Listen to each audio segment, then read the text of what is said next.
Introducing NASM One, NASM's ultimate membership program. Unlock access to everything your fitness career needs to succeed. Unlimited CEUs, free courses, access to our premium app, and exclusive discounts, all for $35 a month. NASM One is best-in-class tools, cutting-edge certifications, confidence in your craft, and everything you do as a personal trainer made easy, so we can achieve our greatest goals together as one. You're listening to the NASM CPT podcast with Richey, winner of the Sharecare Emmy Award for Social Storytelling and the official podcast of the National Academy of Sports Medicine. Hey, y'all, and welcome to the NASM CPT podcast. My name is Richey, and today we're going to be talking about the hips, and the hips don't lie, and I'm not going to lie to you either about what's going on today, because we're going to be talking about hip flexors and hip extensors. This is an anatomy episode. This is Did You Get Them All episode. So we're going to talk about the anatomy of the hip. Well, actually, we're just talking about the muscles of the hip that do particular joint actions. This episode is going to be hip flexion and hip extension. Now, there are primary movers and there are secondary movers that we're going to be looking at. So we're just going to, this is a listing episode. We're going to list muscles in this episode. So can you follow along with the list? Do you feel like you know all of the hip flexors?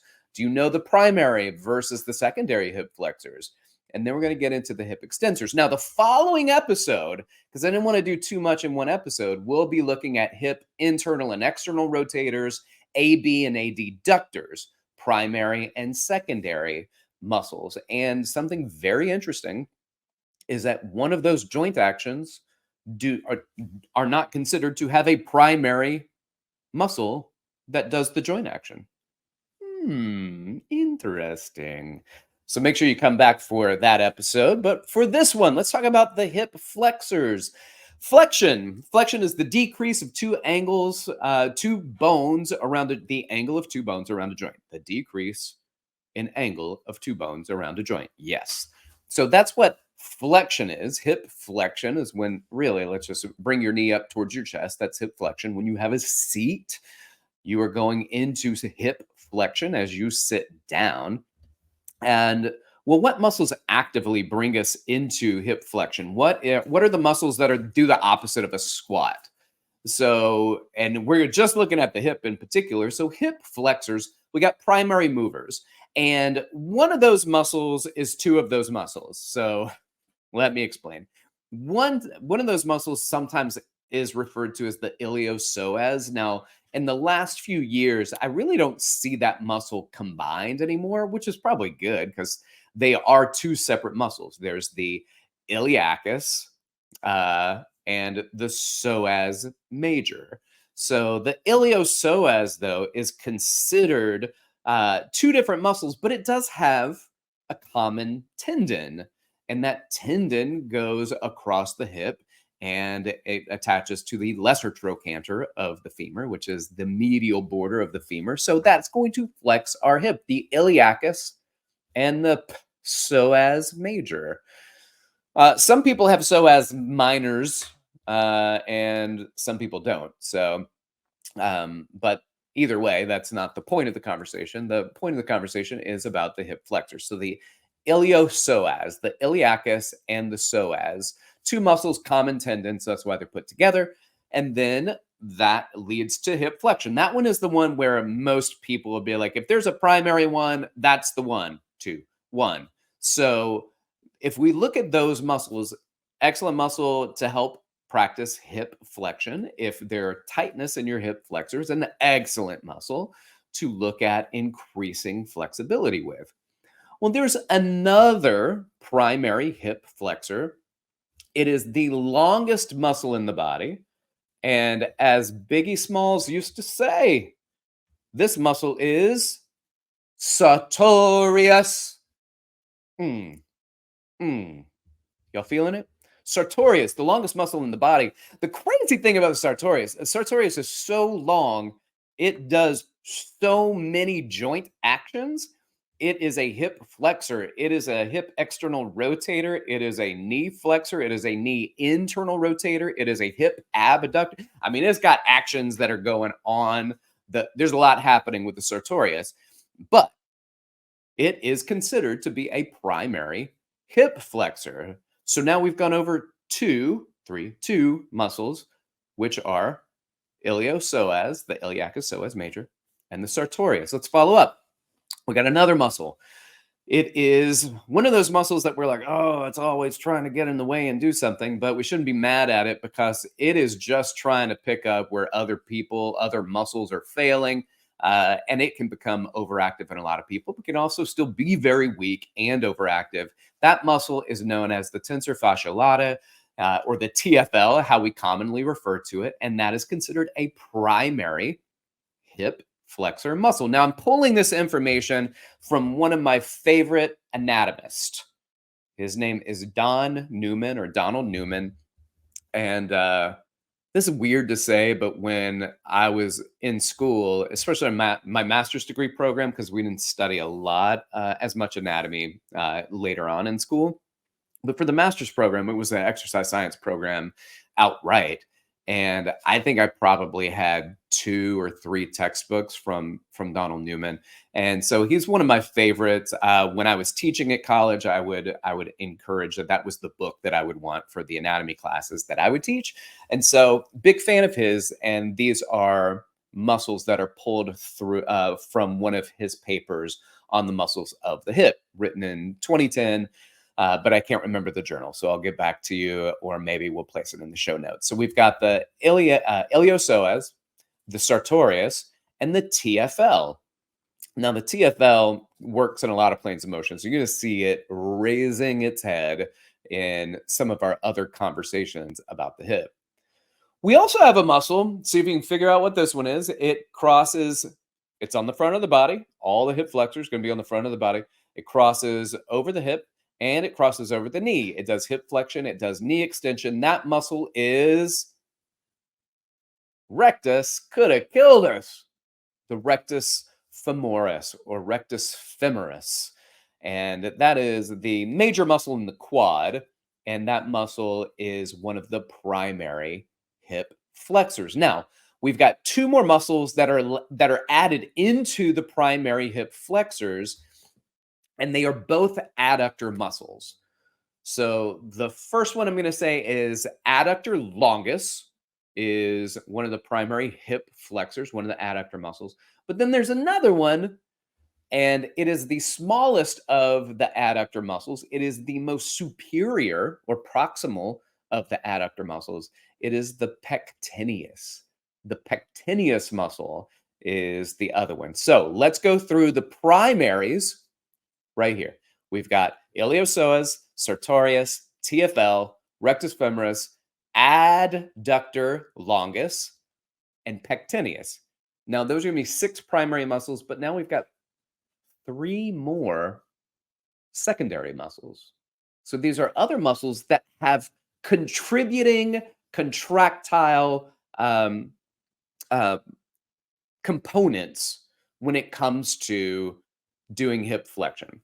So one of those other ones, 2 of them are actually additional adductor muscles. And you've heard me probably say in previous episodes where I had been at one point, I was overdoing the adductor machine when I first started training, and I saw a woman like basically racking the thing. And I was like, I can do that, having never done it before.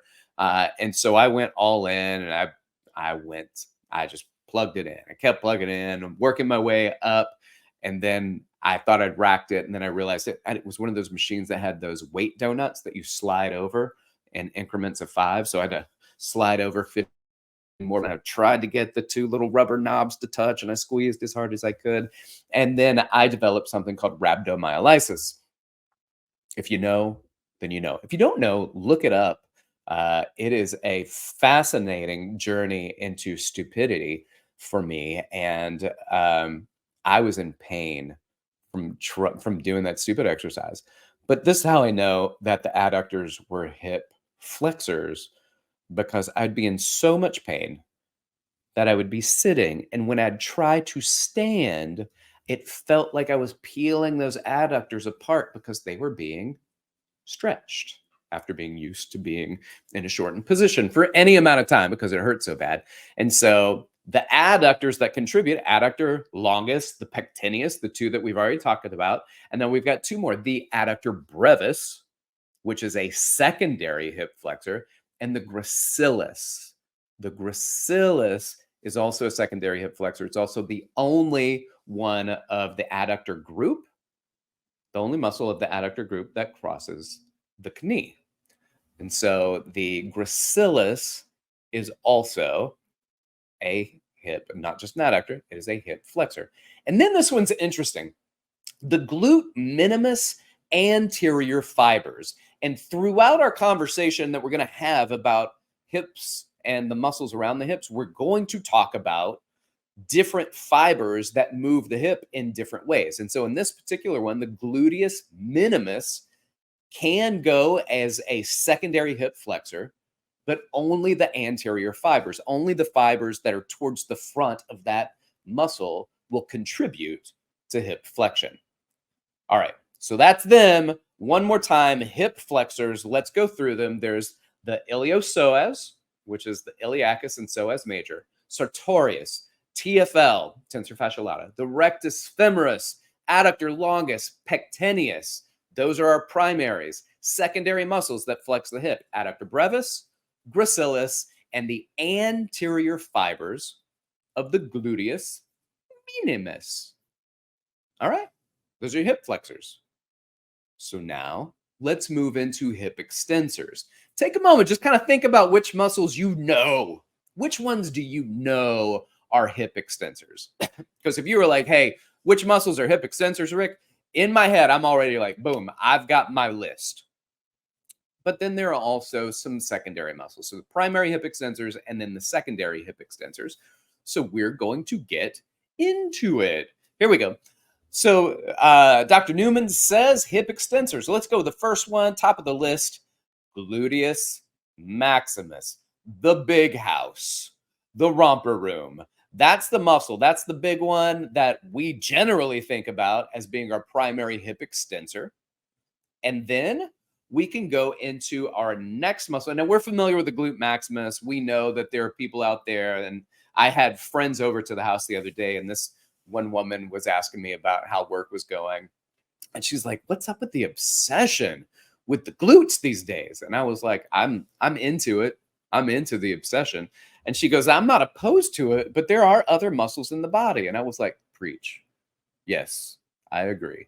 And I told her not to get too consumed with social media, because as a personal trainer, when we train people and they say, I'd really like to focus on my glutes, we're not going to spend an hour on your glutes.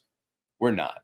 Like that's impossible. It's not impossible, but it's overtraining. Once you reach the point where you hit a training effect, anything over the training effect is overtraining. So it's unnecessary. So what I say is, I was like, if you have a good trainer and you want to focus on glutes, or they want to focus on glutes on your behalf, true, then you have to look at that and say, all right, well, you know that they're going to incorporate other muscles in the workouts, and you're still going to get, hopefully, a well-rounded workout that helps to support what your goals are. And it's not just going to be 2-3 days a week of glutes. That's just not how the business works. It's not how the body works, which is why the business doesn't work that way. Now, a primary hip extensor, in addition to the gluteus maximus, is the posterior fibers of the adductor magnus. The posterior fibers of the adductor magnus. And we get this a lot. We have people that are like, I don't feel it in my glutes, but I feel it right here. And they think sometimes it's their hamstrings. But if you really look where they're feeling it, or you try to stretch their hamstrings and they're like, no, that's not where I feel it.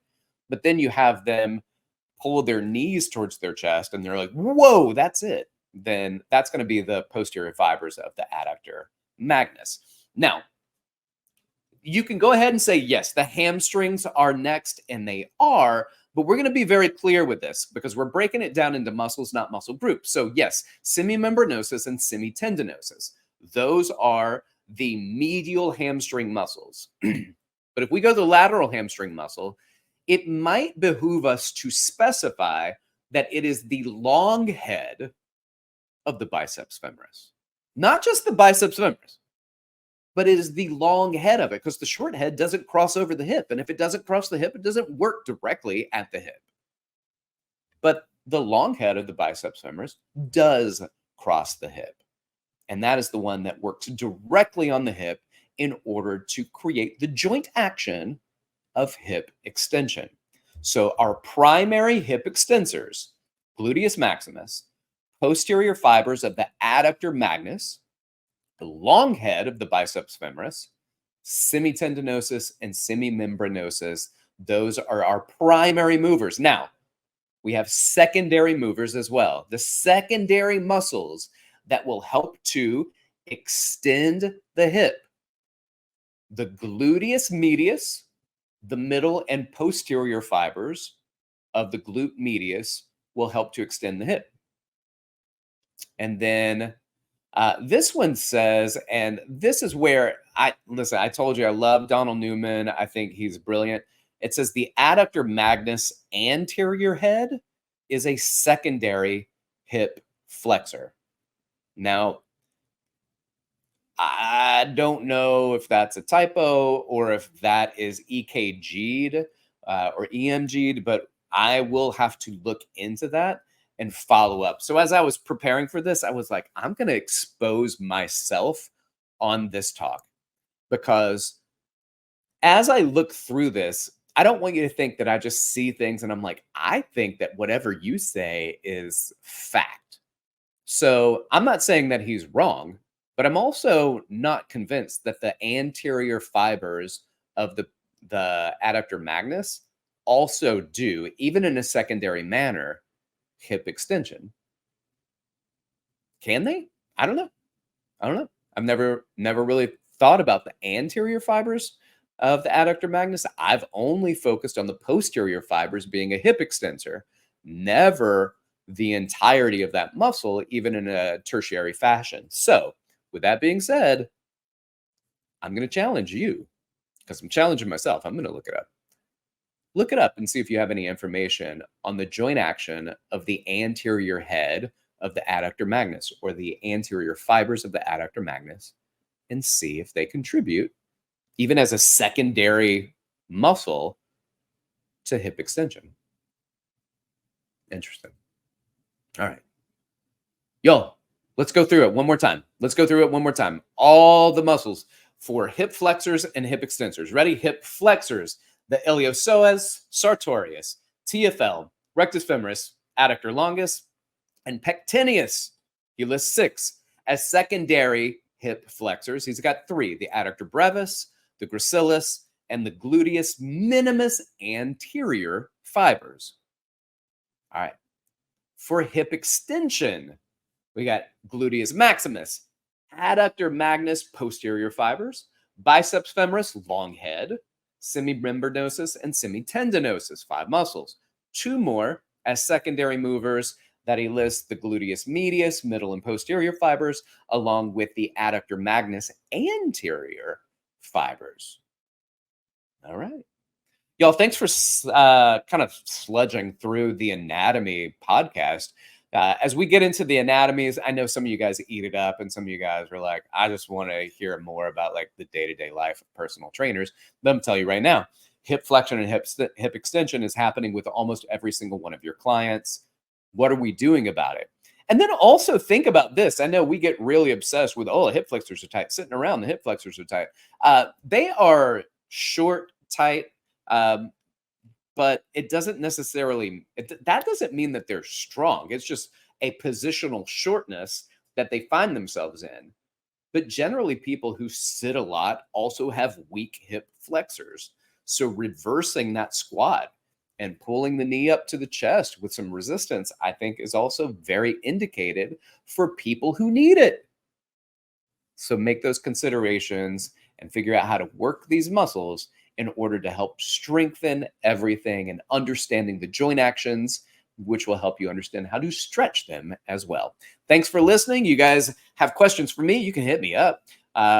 You can go to Instagram or Threads. It's at dr.rickrichey, or email me, rick.richey@nasm.org. Y'all keep inspiring people to fitness. Like, subscribe, share with your fitness friends and family, and holler at me when you get a chance. Thanks for listening. This has been the NASM CPT Podcast.